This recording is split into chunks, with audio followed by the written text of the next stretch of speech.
Hi everyone, this is Suzanne Jones. Welcome back to Love in Pieces. Thanks for stopping by my channel. If you've watched my other videos, you know I'm on the couch recuperating from knee replacement surgery. And in the boredom of my recovery, I decided I would start a YouTube channel. I love crafting and everything crafty, and I've been bringing things out of my craft room here into the living room to work on, and just decided maybe I could share some of those ideas with some of you out there. So I hope you find this little video interesting.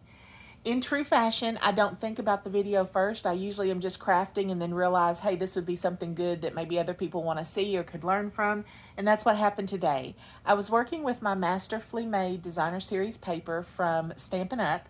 And I love that paper. It's actually designed to look like little pieces of paper put back together to create scenes. So it's torn and it looks ragged. It's got a very I don't know, very homemade, vintagey, crafty kind of feel to it. And I liked it, but I just wished it had texture to it. So I've worked with these pages and tried to do something to add some texture, some elements of design. And I've tried everything from embossing to ribbon to twine, following the paper cuts, trying to give some texture, and nothing really worked for me until I decided on this technique. And so I'm trying it today. I've already made one card, which I'll show you, but this is the second one I was working on. I thought, let me share what I'm actually doing. So I'm taking the paper, and right along those lines where it's already looks like it's torn in the photograph, I'm just tearing it and kind of recreating those same pieces and pulling them off, making little spots, little parts and pieces for it. And let me give you a tip. The first one I did this with, I tried to keep all these pieces in order, and was going to put it back together almost like a little jigsaw puzzle. But my cat Binks decided I needed to do something different.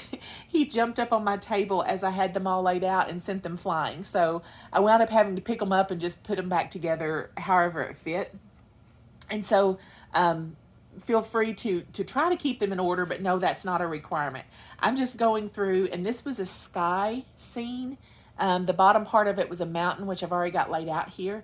But I'm just tearing the paper, and it tears really easy, and you get that nice jagged look.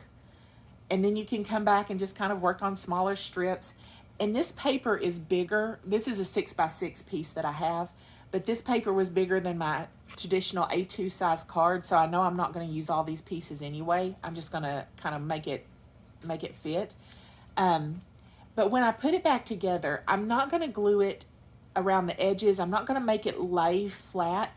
I'm going to let it keep some of that ruffled edge and stick up a little bit, so I've got that texture. So you can see this is just the pieces.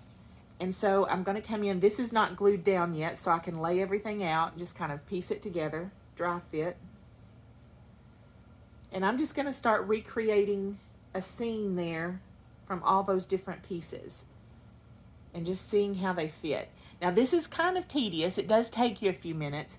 And once you kind of get it laid out, then you've got to go back and start gluing them down. But I think you get the idea of how it works, just repiecing it. And so I want to show you the card that I finished.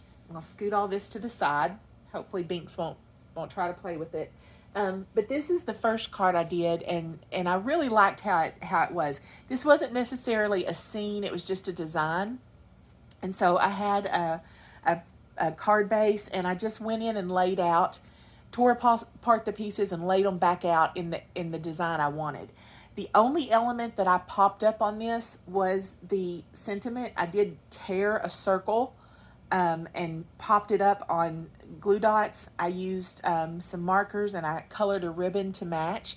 And so let me put it up here and see if you can kind of see the dimension that it gets. Do you see all the different layers? And all I did was put a strip of tear and tape down the middle of each piece, and then just let the edges kind of fluff up on their own. And I know it will flatten out a little bit in the mail, but it does tend to keep some of its design, its texture, its layers, even after you've had things laying on it. And so that was just one way that I'm using some of my designer series paper today.